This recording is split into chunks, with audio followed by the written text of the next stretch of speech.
In the book of Exodus, Moses had a profound experience on the top of Mount Sinai, receiving a law delivered directly by God. But like all of us, he eventually had to come back to earth, and that can sometimes be a discouraging experience. While Moses was up on the mountain, the people must have waited awestruck, seeing flashes of light and fire in the clouds hovering on the mountain. But Moses was gone for 40 days. And the people began to panic at the thought that they might be stranded in the wilderness without the leader they'd come to depend on.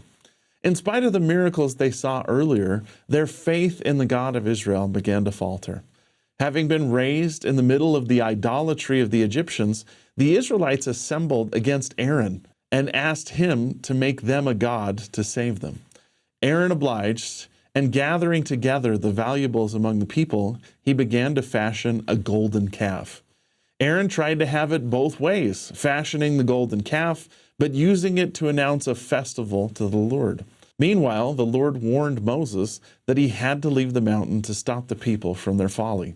Moses came down off the mountain because the Israelites were in danger of violating the covenant God had made with Abraham, Isaac, and Jacob. One important clarification from the Joseph Smith translation in this passage is that God did not repent. The JST corrects this passage to read, "And the Lord said unto Moses, if they will repent of the evil which they have done, I will spare them, and turn away my fierce wrath." God didn't need to repent, but he needed the people to repent. Sometimes in our day, we scoff at the Israelites for wanting to worship a golden calf.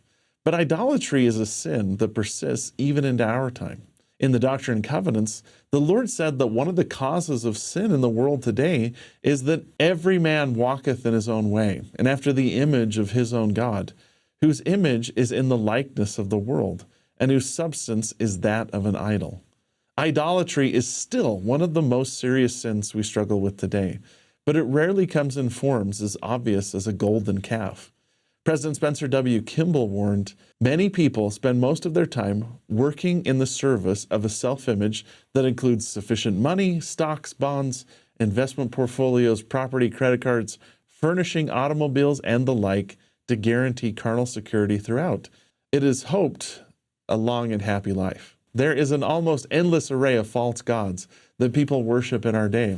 False gods can show their faces at home, at work, or on the devices we carry everywhere with us. Just like the Israelites in the time of Moses, we seek the faster gratification that these false gods offer, unable to devote the time it takes to have a genuine relationship with the real God. The Israelites couldn't wait for 40 days, but many of us can't wait for longer than 40 seconds to get what we want. Sometimes, like Aaron, we try to meet between the worlds halfway, seeking to serve God while placating the idols around us. In all these cases, we forfeit the chance to receive the higher law and ascend up the mountain like Moses did. It takes time, patience, and diligence to receive answers from God. In a world where convenience is another of the false gods we worship, the Lord rarely makes things convenient for us.